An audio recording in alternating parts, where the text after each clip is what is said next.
तो मेरे भाइयों बहनों कैसे हैं आप लोग। स्वागत है आपका लेट्स लर्न टुगेदर में। तो पिछले चैनल में हम लोगों ने बात की थी स्टॉक मार्केट के बारे में और आज हम लोग बात करने वाले हैं टाइप ऑफ स्टॉक्स। किस किस प्रकार के स्टॉक्स होते हैं स्टॉक मार्केट में, आज हम उसके बारे में बात करेंगे क्योंकि बात करना ज़रूरी है। ज़िंदगी में हमेशा बात करते रहनी चाहिए क्योंकि जिससे आप बात करना चाह रहे हो वो तो आपकी बातों का रिप्लाई दे नहीं रही है। तो मुझे से बात कर लो, यहाँ पे कम से कम आपको कुछ वैल्यू तो मिलेगी।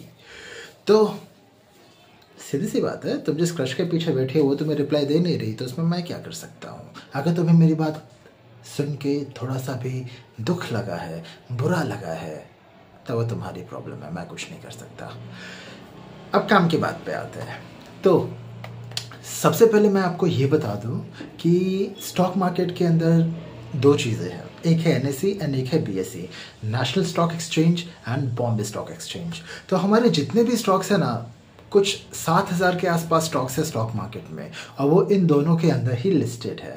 अब सबसे इम्पोर्टेंट चीज़ होती है एक स्टॉक की शेयर प्राइस और वो कैसे डिटरमाइन होती है। तो सीधी सी बात है, डिमांड एंड सप्लाई। जिस चीज़ की डिमांड सबसे ज़्यादा है उसका प्राइस आसमान तक जाएगा और जिस चीज़ का डिमांड नहीं है उसका प्राइस नीचे ही रह जाएगा। सिंपल से थॉट है। फॉर एग्जाम्पल समझिए, आप ऑफिस में हैं, आज फ्राइडे नाइट है, आज आपका कहीं बाहर जाने का मन है, आप किसी क्लब में जाना चाह रहे हैं पर वहाँ पे बहुत भीड़ है क्योंकि उस क्लब की बहुत डिमांड है तो वो उतना महंगा होगा। और अगर कोई दूसरा क्लब है जहाँ पे ज़्यादा भीड़ है ही नहीं, कोई वहाँ पे जाना ही नहीं चाहता, तो उसका दाम कम होगा। It's all about demand and supply. तो इसी तरह अगर कोई स्टॉक है जिसे ज़्यादा लोग खरीदना चाह रहे हैं तो उसका दाम बढ़ेगा, और कोई स्टॉक है जिसे कोई देखना नहीं चाह रहा, कोई खरीदना नहीं चाह रहा, तो उसका दाम घटेगा। अब कोई भी स्टॉक का दाम गिरता बढ़ता क्यों है? कंपनी की परफॉर्मेंस पे डिपेंड करता है। अगर कंपनी अच्छी है, प्रॉफिटेबल है, कोई कंट्रोवर्सी में नहीं है और अच्छा खासा प्रॉफिट कमाई जा रही है, अपने एक्सपेक्टेशन को मीट करती जा रही है, तो सीधी सी बात है उसका दाम बढ़ेगा। और अगर कोई कंपनी है जो लॉसेस में है या जो अपने प्रॉफिट एक्सपेक्टेशन को मीट नहीं कर रही है, जो नहीं कर रही है सब कुछ, और जिसके पास ज़्यादा डिमांड नहीं है, जिसके ज़्यादा नहीं है कस्टमर्स, ये क्या बोल रहा हूँ मैं, छोड़ो। जो कंपनी ज़्यादा लॉस में रहती है उसका डिमांड घटने वाला है। तो जिस कंपनी के स्टॉक को ज़्यादा से ज़्यादा लोग बाई करेंगे उसका दाम उठेगा, और जिसको लोग ज़्यादा से ज़्यादा सेल करेंगे या नहीं खरीदेंगे तो उसका दाम घटेगा। तो यहाँ तो हम लोगों ने जान लिया कि कंपनी का जो शेयर प्राइस है वो कैसे ऊपर नीचे होता रहता है या कैसे डिटरमाइन होता है। अब हम लोग जानेंगे द मोस्ट इम्पॉर्टेंट पार्ट।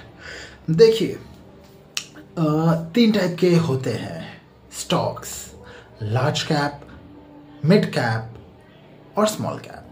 अब large cap, mid cap, small cap, ये जो डेफिनेशन है ये कंपनी की मार्केट वैल्यू के ऊपर होती है, कंपनी की मार्केट कैपिटलाइजेशन के ऊपर होती है। अब मान लीजिए अगर कोई कंपनी है जिसकी मार्केट कैपिटलाइजेशन 20,000 करोड़ के ऊपर है, वो आती है लार्ज कैप। अगर कोई कंपनी है जिसकी मार्केट वैल्यू है 5,000 से 20,000 करोड़ के बीच में, वो आती है मिड कैप। और अगर कोई कंपनी है जिसकी मार्केट वैल्यू 5,000 करोड़ के नीचे है, वो आती है स्मॉल कैप में। अब लार्ज कैप स्टॉक्स क्या होते हैं? लार्ज कैप स्टॉक्स अगर आप गूगल करोगे तो आपको दिखेगा कि ये वो कंपनीज है जो बहुत ही फंडामेंटली स्ट्रांग होती है, जिनका मार्केट कैप बहुत ज़्यादा होता है, जो बहुत ही अच्छी प्रॉफिटेबल होती है, जो स्टेबल होती है। इसलिए अगर आप पैसा लगाना चाहते हो बिना किसी रिस्क के और एक अच्छे खासे रिटर्न के लिए, तो आप लार्ज कैप में इन्वेस्ट कर सकते हैं। अब लार्ज कैप इंडस्ट्रीज की अगर हम लोग बात करें तो वो हो जाएगा TCS है, इन्फोसिस है, HDFC बैंक है। सब कुछ मैं ही बताओ, आगे जाके गूगल करो। जैसे मैं हमेशा कहता हूँ, अपना दिमाग लगाओ, सुनो सबकी, करो अपनी, do your own research man. मेरे कहे चीज़ों पे मत जाना, अपना खुद का दिमाग लगाओ और अपने खुद के डिसीजंस लो और अपने खुद के डिसीजंस पे अपने खुद के पैसे लगाओ।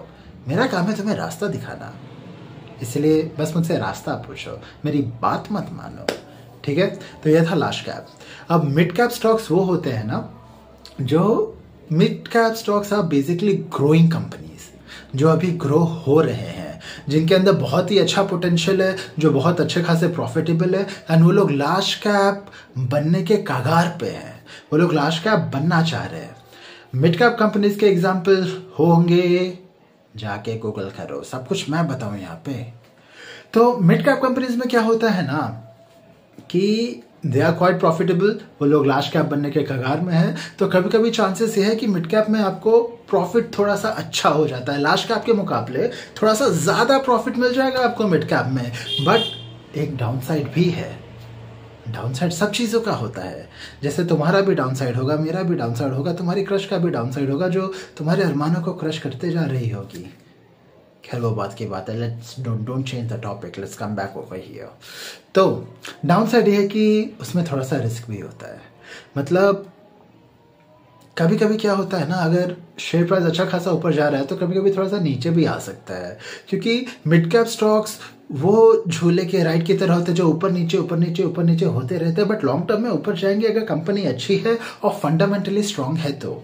ठीक है, कोई कंट्रोवर्सी में नहीं है। हम लोग अगले वीडियो में बात करेंगे कि कोई कंपनी का शेयर प्राइस कैसे बढ़ता है, कैसे गिरता है, उसके क्या क्या कारण हो सकते हैं, हम लोग एकदम डिटेल में बात करेंगे अगले वीडियो में। तो ये हो गया मिड कैप, जिसमें प्रॉफिट आपको लार्ज कैप से थोड़ा ज़्यादा मिल सकता है, बट इसके अंदर थोड़ा सा रिस्क भी है। फिर आता है स्मॉल कैप। स्मॉल कैप वो कंपनीज होती है जिसकी मार्केट वैल्यू होती है 5,000 करोड़ के कम, 5,000 करोड़ से नीचे। ये वो कंपनीज होती है जो बहुत ज़्यादा रिस्की होती है, जो एक साल में आपका पैसा डबल कर दे, 1 महीने 2 महीने में भी कर सकती है, या फिर आपको पूरा रोड पे ला सकती है, क्योंकि ये कंपनी अभी अभी अपने पैरों पे खड़ी हुई है। यू नेवर नो, प्रमोटर आपके इन्वेस्टमेंट के ऊपर घात लगाए बैठे होंगे, आपको पीआर की मदद से, एडवर्टीजमेंट की मदद से आपके आसपास वो लोग एक इम्प्रेशन बना देंगे कि ये कंपनी है जो नया नया मार्केट में आई और जो एकदम टावर ऑफ पिज़्ज़ा से भी ज़्यादा ऊपर जाने वाली है, आईफिल टावर से भी ज़्यादा ऊपर जाएगी, आप इसके अंदर पैसा निवेश करिए, जैसे बहुत सारे एडवर्टाइजमेंट दिखेंगे, बट अंदर से वो कंपनी खोखली होगी, हो सकती है, चांसेस है। तो इसीलिए देखिए, मेरा मानना यह है ना कि स्मॉल कैप पे पैसे ना लगाए, थोड़ा रुक जाए। अगर आपको कोई कंपनी दिख रही है जो आपको लग रहा है कि ये अच्छी है, आगे जाके इसका बहुत पोटेंशियल है, बहुत अच्छे खासे चांसेस हो सकते हैं, तो भाइयों थोड़ा रुक जाओ। क्रश का मैसेज के लिए वेट करते हो ना, उसके मैसेज का रिप्लाई आने के लिए वेट करते हो ना, तो अपने ओरिजिनल पैसे लगाने के लिए थोड़ा सा क्यों नहीं रुक सकते हो तुम? तो देखिए, थोड़ा सा रुक जाइए। अगर उसकी मार्केट कैप 400 करोड़ है, उससे 1000 करोड़ पे आने दो, 1200 करोड़ पे आने दो। जैसा मैंने अपने पिछले वीडियो पे बनाया था कि कुछ स्टॉक्स होते हैं जो सूर्यवंशम के हीरा ठाकुर की तरह होते हैं, अगर वो उठेंगे तो वो उठते जाएंगे, तो पहले उनको उठ जाने दो। अगर स्टॉक तुमको 50-60 पे दिख रहा है ना, 100 रुपया पे आने दो उसको, उसके बाद खरीदो। क्योंकि देखो, सीधी सी बात है, अगर कोई कंपनी 20-30 रुपया से लेकर 100-120 तक आएगी तो उसके अंदर कुछ बात होगी ना, तो ही तो आएगी। कंपनी ग्रो कर रही होगी, प्रॉफिटेबल होगी, अच्छे खासे उसके रिपोर्ट्स होंगे, तो ही तो वो उतना ऊपर पहुंची है। तो पहले जैसे तुम्हारी क्रश तुमको आजमाती है, जैसे वो लड़की तुम्हें फ्रेंड जोन में रख के कैसे तुम्हें तड़पाती है, तुम्हें वेट कराती है, तुम्हारे सब्र का इम्तिहान लेती है, तुम भी वो स्टॉक के लिए थोड़ा सा सब्र कर लो। वहां पे तो तुम्हें ऐसे भी घंटा कुछ नहीं मिलने वाला, यहाँ पे कम से कम तुम्हें कुछ अच्छे रिटर्न मिल सकते हैं।